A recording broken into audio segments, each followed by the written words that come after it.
race. This winter and the coming spring will present problems quite. Many will continue near the level of starvation. Many are now weak from long years of malnutrition. There is a world. Yes, the position is that even on the most generous assumption of a bounteous harvest in 46, there will still be a big gap between available supplies and requirement. The business of the conference is, how can we fill that gap? The position seems to be, as indeed was stated in the President's message, that at the time of the 1946 harvest, and indeed the probability is that the shortage will continue until the 1948 harvest.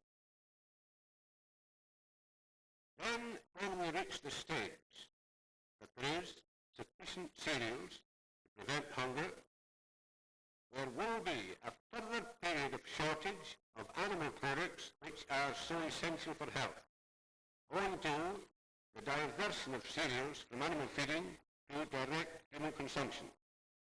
Thus, you see, we are faced not with a 90-day crisis, but with a 3 or 4 year shortage. Then there is another aspect of the problem which I think is very important. No single nation can do this, however wealthy it be. No small group of nations can do it. We must have the all-out effort of all countries, including the deficit countries themselves. Now, if this is to be done, there are some. I feel that it would be difficult to exaggerate the importance of this conference. It will be one of the most important, if not the important, international conference ever held in the capital of this great country. Its decisions will affect the lives and the homes of millions of people in many countries.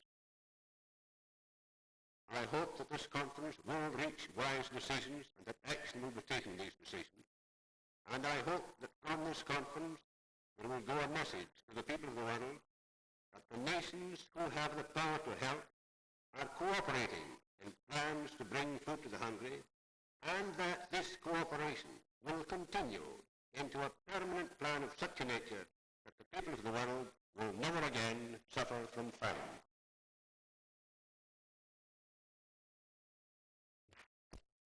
Action of the Food and Agriculture Organization calling this meeting portrays the concern of the world over the present shortage of food and the prospects for the future.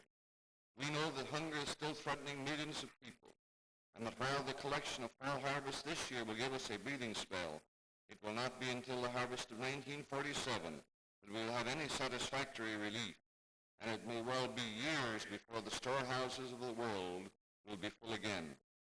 Since our the Honorable Herbert Hoover.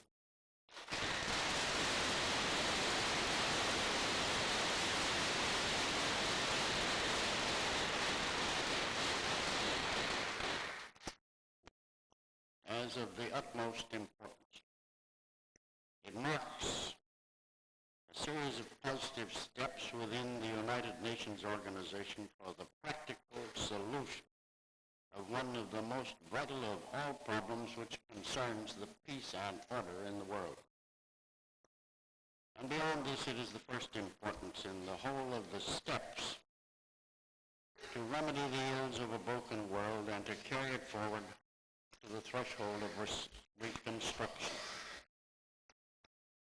I was asked to present to you my views on the nature of a World Food Organization for the next harvest year.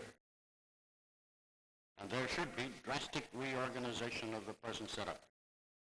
A new setup should take over on September 1st next, in my view, when this immediate world crisis shall have passed. And set up now. I do not feel that we are justified in total despair over the next harvest year. Up to date, the climatic conditions for the next harvest, while not brilliant, appear fairly favorable. Shortage in feed. But even with a 75% ground crop in Europe and the absence of droughts, it will be a tight year in the world totals of both cereals and fats.